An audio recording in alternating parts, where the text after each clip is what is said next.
Hello again.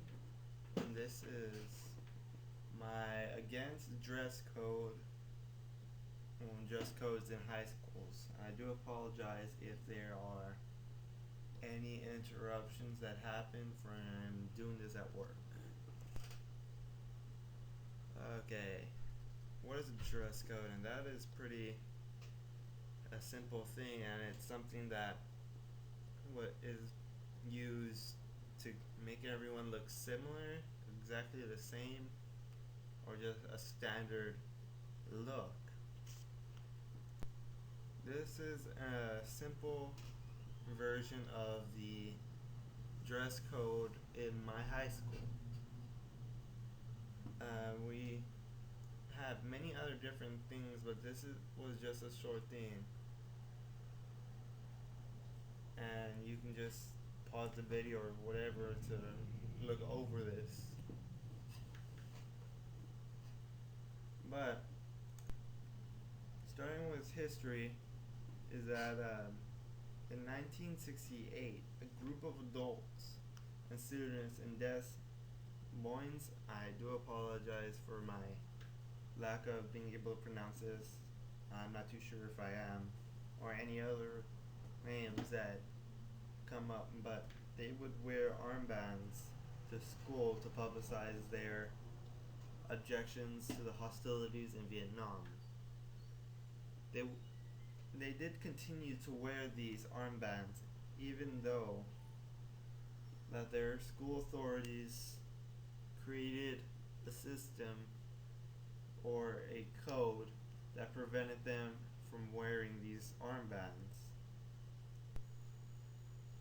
The thing was that if anyone was caught wearing these armbands, they would be suspended until they returned without these armbands. That's really not fair. But that sparked the first, well, I believe to be the first case when it came to this. And the case was in 1969, and the case was Tinker versus Des Moines Independent Community School Districts.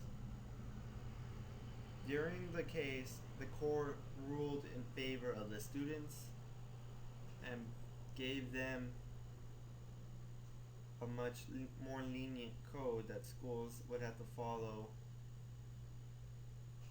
whatever their being whatever their code is that is appropriate to discipline their students, so they could wear things as long as it was appropriate.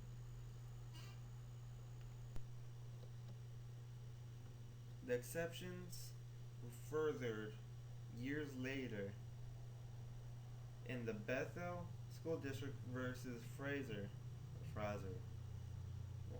Then that happened in 1986.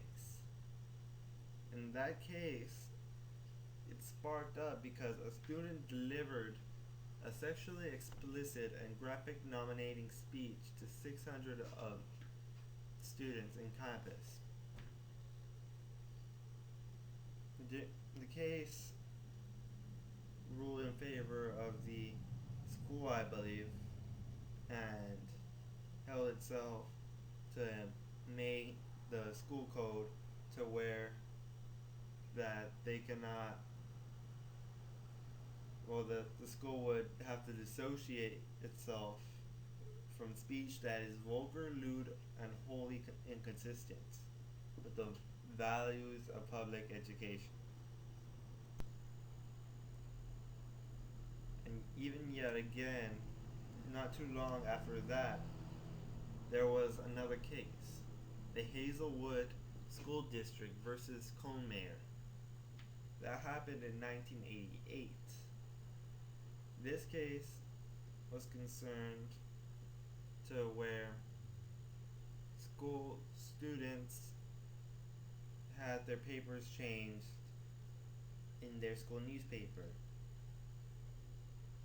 They were more than likely putting things that were not even close to school related, and they but the court held that since it is part of the First Amendment that they are able to exercise their freedom of press, but they ruled in the school saying that the school can change these papers as long as they are legitimate to their special concerns, so such as academic breakout in school or whatever.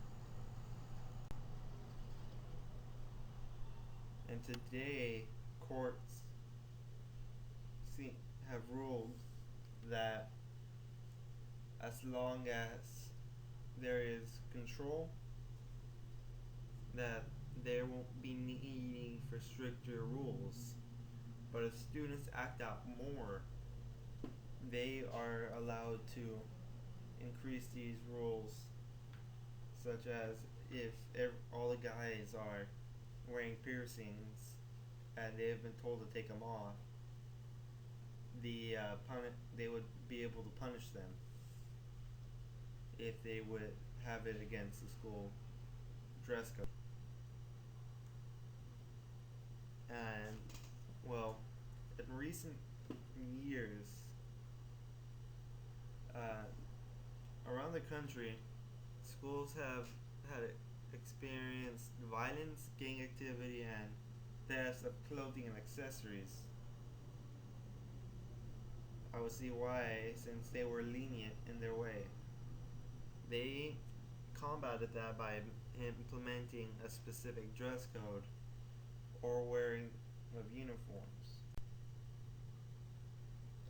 And now, as many as 25% of the nation's public elementary, middle, and junior high schools now are expected to have an implemented dress code policy.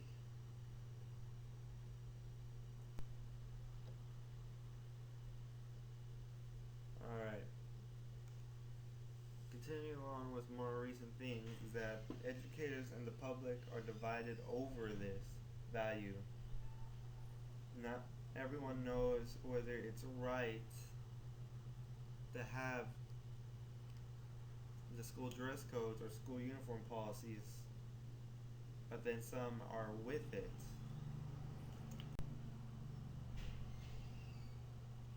Since this is an against speech, here are some things that happen that are bad about dress codes, and it's that it shows that the students have no control whatsoever. That they aren't able, that they can't allow them to show who they are. On the studies of Caruso, Kahn, and Siegel, their studies have showed that the administrative or office has much more power than the kids do, and that it takes away from them, and that's not fair at all. It's also argued whether it erases social class at all. There's people always going to be going, oh hey, you got those style of jeans, how ghetto or whatever. Or because you have a cheap hoodie or jacket, or not a specific brand that the school allows, you are still going to be made fun of that. So why not make fun of dressing about why about being able to express yourself. It's not really feasible to high school students since they seem to be more independent. We can all vouch for that as students, that we like to express ourselves a bit more.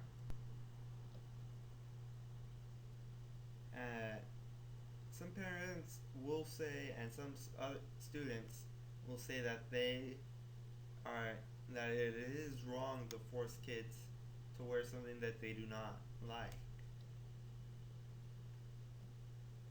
School uniform policies infringe upon students' First Amendment right to freedom of expression.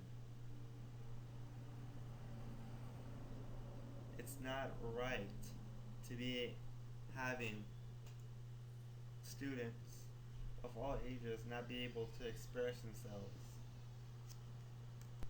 Another thing is, I didn't put it down here, but for those upperclassmen who seem to have a less mature mind than others, they're gonna poke fun at some of the girls too in uniforms. Like, oh, do you remember that hot girl in the uniform or whatever? They, it's not gonna help either guy, anybody out. I'd much rather be made fun of how I dress than anything else. Being made fun of how you dress is nothing. It just being able to express yourself is a good thing. But leaving that is, what do you think about this? Do you really think it's necessary for your child to wear these, or for you to wear these uniforms to school when school should be able to allow you to express yourself? Does it really help you in the grades department or in attendance? Sure, students are going to want to stay home because they don't want to go to school and be made fun of. But people need to realize that not everyone is rich or has a good job, and they should just be able to accept that and be proud of who they are and how they present themselves dressed. But again, thank you. Give it some time and thought on what you think. Are you for or against this? Thank you.